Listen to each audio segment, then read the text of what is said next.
Bonjour, c'est avec joie que je te retrouve aujourd'hui, afin qu'ensemble nous puissions continuer notre formation, je dis bien notre formation, au pied de l'Éternel des armées. Aujourd'hui, notre série s'intitule « Le témoignage de Kira ».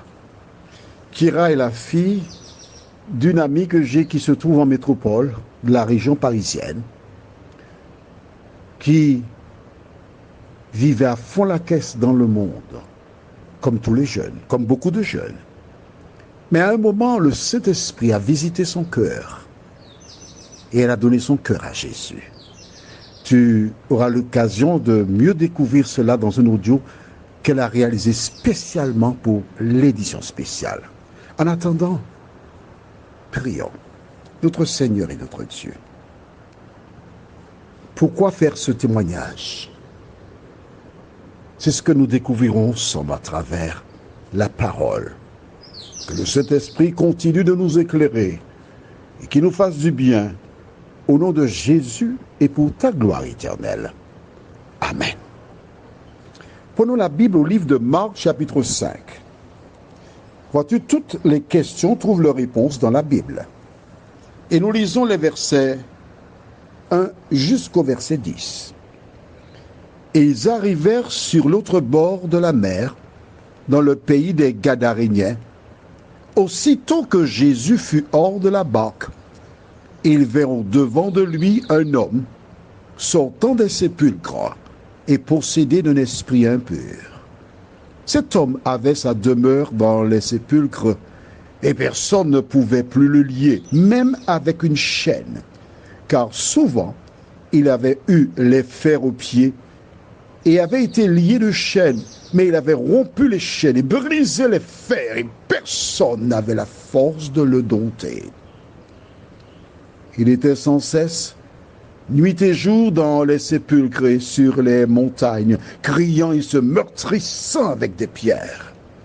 Ayant vu Jésus de loin, il accourut et se prosterna devant lui, et s'écria d'une voix forte: « Qu'y a-t-il entre moi et toi, Jésus, Fils du Dieu très haut? Je t'en conjure, au nom de Dieu, ne me tourmente pas. » Car Jésus lui disait: « Sors de cet homme, esprit impur. » Et il lui demanda: « Quel est ton nom? » « Légion est mon nom, lui répondit-il, car nous sommes plusieurs. » Et il le priait instamment de ne pas les envoyer hors du pays. Jésus arrive à Gadara. Et ce n'est pas l'homme, mais les démons qui étaient dans l'homme qui, voyant Jésus, courent vers lui et se prosternent devant lui parce que Jésus est Dieu. Il entame une conversation. Mais Jésus est venu et lui dit: « Sors de cet homme, parce que ta demeure n'est pas dans l'homme. » La seule personne qui puisse demeurer dans un homme, c'est moi, l'Éternel. En sort. Et tu as noté qu'il déclare: on ne veut pas aller loin du pays, on veut rester tout près. Parce qu'ici, ça nous plaît bien. Tu vas découvrir pourquoi dans un instant. Lisons la suite, les versets 11 à 16. Il y avait là, vers la montagne, un grand troupeau de pourceaux qui paissaient. Et les démons le prièrent, disant: « Envoie-nous dans ces pourceaux, afin que nous entrions en eux. » Il le leur permit. Et les esprits impurs sortirent, entrèrent dans les pourceaux, et le troupeau se précipita des portes escarpées dans la mer.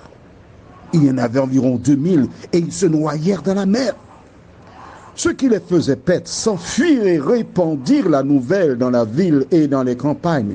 Les gens allèrent voir ce qui était arrivé. Ils vinrent auprès de Jésus, et ils virent le démoniaque, celui qui avait eu la légion, assis, vêtu et dans son bon sens, et ils furent saisis de frayeur. Ceux qui avaient vu ce qui s'était passé leur racontèrent ce qui était arrivé au démoniaque et au pourceau. Arrêtons-nous ici.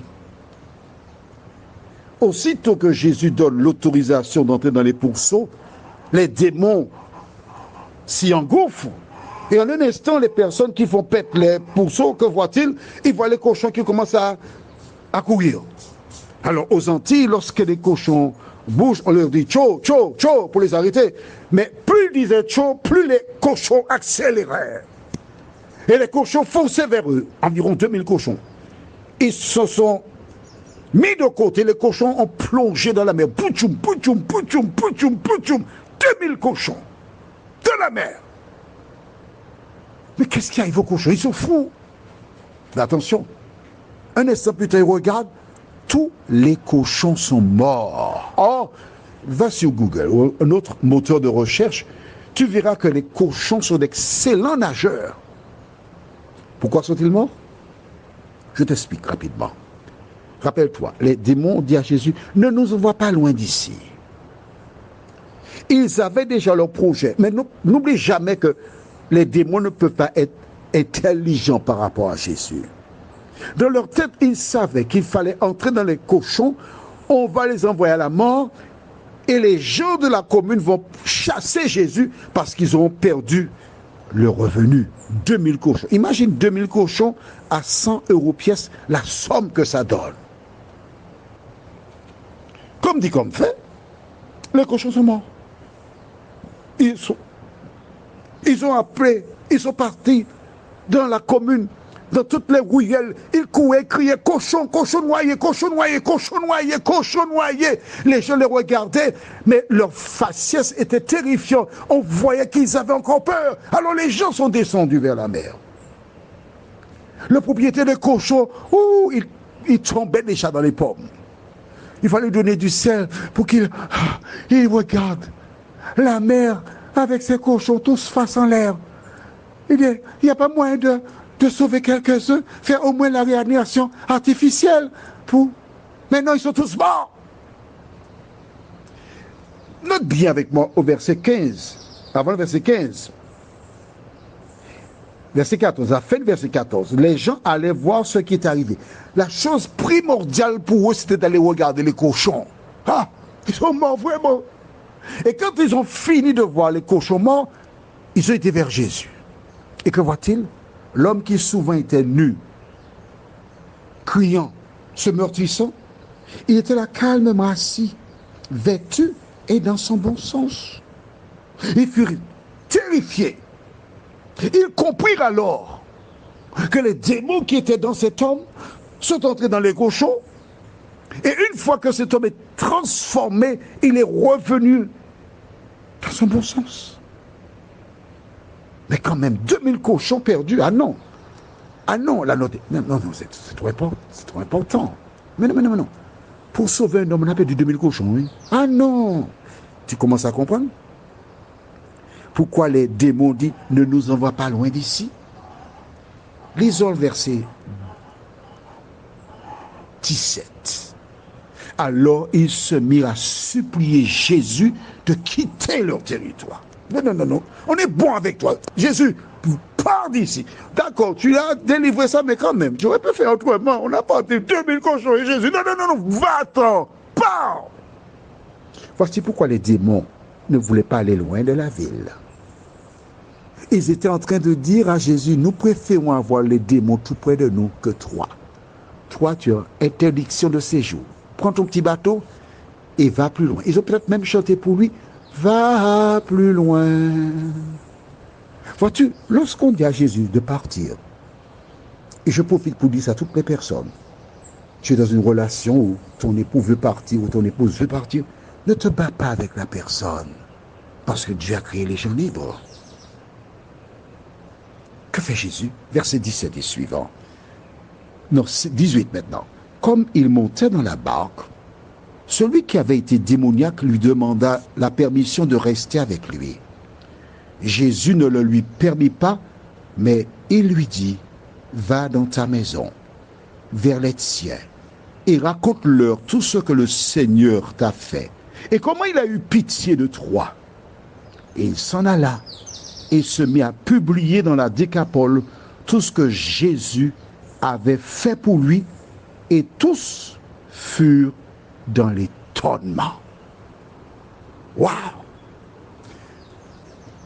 le seul message que Dieu donne à celles et ceux qui l'ont accepté comme sauveur personnel, c'est d'aller dire à ses amis, aux membres de sa famille, aux proches et aux autres, ce que Jésus a fait dans sa vie. Voilà pourquoi Kira a répondu à l'appel de Dieu. Voilà pourquoi Kira a dit, oui Seigneur, je te donne mon cœur. Et cette jeune fille, dont tu découvriras l'âge, a été baptisée. Et maintenant, elle attend le retour de Jésus. Qu'en est-il de toi? Si d'aventure tu voudrais devenir une nouvelle créature, un seul numéro de téléphone, toujours le même, plus 596 696 889 393. Que l'Éternel te garde et qu'il te bénisse. Et toi, jeune, qui a écouté cette édition spéciale, Kira, écoute bien son âge, elle s'est donnée à Jésus. Alors ne pense pas que l'évangile c'est pour les personnes âgées, mais c'est pour quiconque croit. Que le Seigneur te garde et qu'il te bénisse. Toi, jeunes, qui a entendu le témoignage de Kira, que le Seigneur t'aide à faire la même expérience qu'elle et qu'à son avènement tu fasses partie des rachetés. Que le Saint-Esprit continue de t'éclairer. Amen. Je te souhaite une bonne journée et ne tarde pas trop.